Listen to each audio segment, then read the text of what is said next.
21 তারিখ আসুক না, ধৈর্য ধরুন। এতদিন যখন ধৈর্য ধরেছেন, আমি বিজেপিতে আছি আর বিজেপিরই কাজ করছি।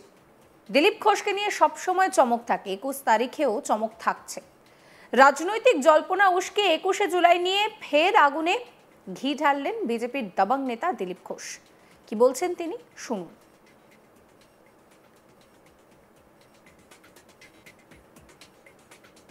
21 তারিখ আসুক না, একটু ধৈর্য ধরুন, এতদিন ধৈর্য ধরেছে। আচ্ছা দিলীপ, এরকম একটা বিষয় রটনা হয়েছে যে আপনার সঙ্গে নাকি দলের দূরত্ব তৈরি হচ্ছে, কিন্তু সেরকম তো কিছু নয়। আজকে যেভাবে শ্রমিকদের পাশে আপনি এসে একসঙ্গে দূরত্ব তৈরি হয়েছে কি হয়েছে, দূরত্বর প্রশ্ন নেই। আমি বিজেপিতে আছি, বিজেপির কাজ করছি। বিজেপি অফিস থেকে আমাকে গাড়ি দেওয়া হয়েছে, আমি সাধারণ সম্পাদক হয়েছিলাম তখন থেকে, সেটা আমি ব্যবহার করে পার্টির কাজ করছি। যে পার্টির কাজের দরকার নেই আমাকে গাড়ি দিতে না, আমাকে সিকিউরিটিও পার্টি থেকে দেওয়া হয়েছে। আমি গাড়িও চাইনি, সিকিউরিটি চাইনি, পদও চাইনি।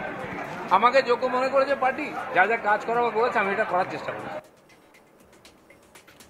গত সপ্তাহে কলকাতা সায়েন্স সিটি অডিটোরিয়ামে বিজেপির নতুন রাজ্য সভাপতির অভিষেক অনুষ্ঠানে হাজির ছিলেন না দিলীপ ঘোষ, যাকে কেন্দ্র করে জল্পনা ছড়িয়েছিল রাজ্য রাজনীতিতে।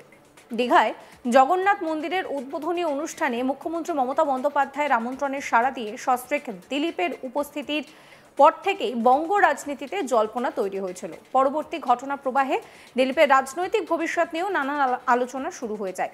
এই আবহে মঙ্গলবার শ্রমিক ভট্টাচার্যের সঙ্গে সাক্ষাতের পর দিলীপ ঘোষ স্পষ্ট জানিয়ে দিলেন যে তিনি বিজেপিতেই রয়েছেন। তিনি বলছেন যে শুধু আমি নই, সমস্ত পুরনো কর্মীরা একসঙ্গে রয়েছে।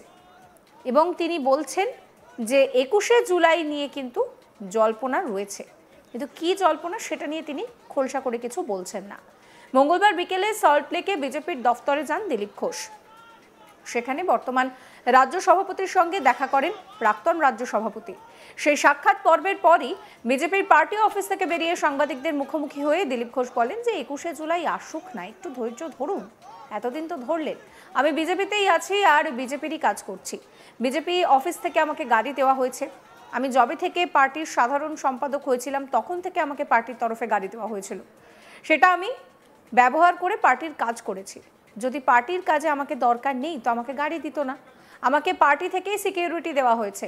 আমি গাড়ি চাইনি, সিকিউরিটি চাইনি, পদও চাইনি। পার্টি আমাকে যোগ্য মনে করেছে, তাই যা যা করার সেটা করেছে। কি বলছেন দিলীপ ঘোষ, আরো একবার শোনাবো। 21 তারিখ আসুক না, একটু ধৈর্য ধরুন, এতদিন ধৈর্য ধরেছে। আচ্ছা দিলীপ, এরকম একটা বিষয় রটনা হয়েছে যে আপনার সঙ্গে নাকি দলের দূরত্ব তৈরি হচ্ছে, কিন্তু সেরকম তো কিছু নয়। আজকে যেভাবে শ্রমিকদের পাশে আপনি এসে একসঙ্গে দূরত্ব তৈরি হয়েছে কি হয়েছে, দূরত্বর প্রশ্ন নেই। আমি বিজেপিতে আছি, বিজেপির কাজ করছি। বিজেপি অফিস থেকে আমাকে গাড়ি দেওয়া হয়েছে, আমি সাধারণ সম্পাদক হয়েছিলাম তখন থেকে, সেটা আমি ব্যবহার করে পার্টির কাজ করছি। যে পার্টির কাজের দরকার নেই আমাকে গাড়ি দিতে না, আমাকে সিকিউরিটিও পার্টি থেকে দেওয়া হয়েছে। আমি গাড়িও চাইনি, সিকিউরিটি চাইনি, পদও চাইনি। আমাকে যোগ্য মনে করেছে পার্টি, যা যা কাজ করা বলেছে আমি এটা করার চেষ্টা করেছি। তিনি আরো বলেন যে কর্মসূচিতে আমার থাকার কথা, সেখানে আমাকে ডাকা হয় না। আমি রাজ্যের কোনো পদাধিকারী নই, ফলে আমাকে রাজ্যের সমস্ত বৈঠকে থাকতে হবে সেটাও নয়। আমাকে দল গাড়ি দিয়েছে, সেই গাড়ি করেই আমি দলের কাজ করছি। আমাকে নিরাপত্তা দেওয়া হয়েছে, পদ দেওয়া হয়েছে, কোনোটাই তো আমি চাইনি। আমি নিজের জেলা মেদিনীপুরে কাজ করছি, আমাদের জেলা এগিয়ে আছে। এবং তিনি আরও বলছেন যে রাজ্য সফরে বেরোবেন মাননীয় রাজ্য সভাপতি, জেলায় জেলায় তাকে ধুমধাম করে সংবর্ধনা জানানো হবে। আমি বলেছি সেই কর্মসূচি মেদিনীপুর থেকে শুরু করতে। আমি শ্রমিকবাবুকে বলেছি যে আপনি যা আদেশ করবেন দলের সমস্ত সাধারণ কর্মীরা সেই আদেশ মতোই লড়াই করতে রাজি। কি বলছেন দিলীপ ঘোষ, শুনুন।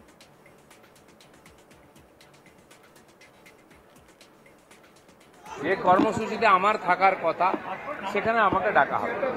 আমি এই রাজ্যের কোনো পদাধিকারী নই, আর সেই জন্য এই রাজ্যের সব মিটিংয়ে আমাকে থাকতে হবে এরকম নয়। এখন সাংগঠনিক কাজ চলছে, বুথ তৈরি ইত্যাদি, নির্বাচন আগে।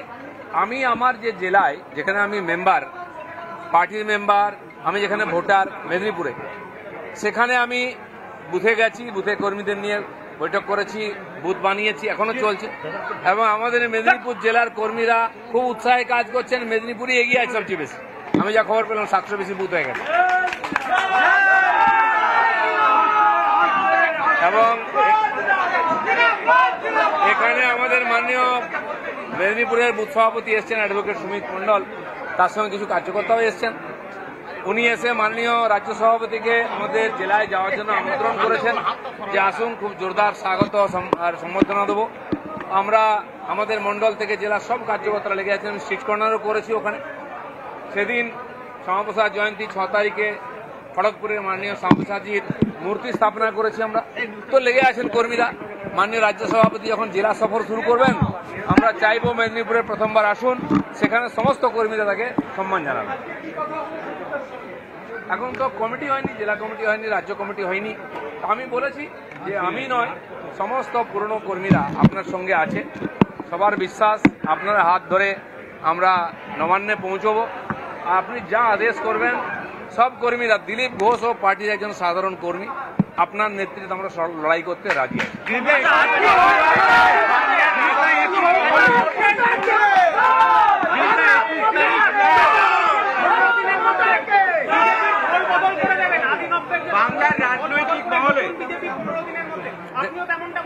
দেখুন, বিজেপি নিরন্তর এগোচ্ছে। আর নির্বাচনে কিছু ভালো, কিছু খারাপ রেজাল্ট হয়েছে। কেন হয়েছে, কি ব্যাপার? আমার ধারণা শ্রমিকরা আমার চেয়ে পুরনো পার্টি, এবং আমার যখন পার্টিতে এন্ট্রি হয়, আমি রাজ্যের সাধারণ সম্পাদক হই, তার আগে উনি রাজ্যের সাধারণ সম্পাদক ছিলেন, এমএলএ ছিলেন। আর সংযোগবশত আমাকে উনি বিধানসভার নেতা হতে ওনার জায়গায় জায়গা দেওয়া হয়, এবং আমিও ওনার জায়গা ধরে হাঁটতে আরম্ভ করি। আমি রাজ্য সভাপতি হই, তারপরে এমএলএ হই, এমপি হই। তো তিনি আমার যে সিনিয়র লিডার, আমার তার প্রতি শ্রদ্ধা আছে। তিনিও বলেছেন সবাইকে নিয়ে কাজ করতে হবে, আপনাকে সময় দিতে হবে। তো এরপরে যেমন যেমন যোজনা তৈরি হবে, পার্টির তরফে আদেশ হবে, আমরা সবাই আছি। আমি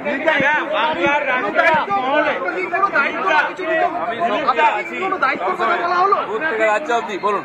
বাংলার রাজনৈতিক মহলে একটা ধারণা তৈরি হয়েছিল 21শে মঞ্চে দিলীপ ঘোষকে তৃণমূলের মঞ্চে দেখা যাবে, এবং আজকে আপনার আশা, এবং অনেক বিজেপি কর্মীরা তারাও একটা দ্বন্দ্বে ছিলেন যে দিলীপ বাবু কি করবেন, কি বলবেন তাদের উদ্দেশ্যে? দেখুন, রাজনীতিতে ধারণা তৈরি করা, এজেন্ডা চালানো, এটা একটা বড় অস্ত্র।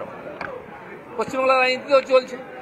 কিন্তু আমার মনে হয় ভারতীয় জনতা পার্টির কর্মীরা, যাদের মনের মধ্যে একটু এরকম দোলচলা এসেছিল, এটা আশঙ্কার মেঘ ছিল, সেটা কেটে যাবে, এবং তারা একসঙ্গে মিলিত হয়ে লড়াই করে পশ্চিমবাংলায় পরিবর্তন করবে।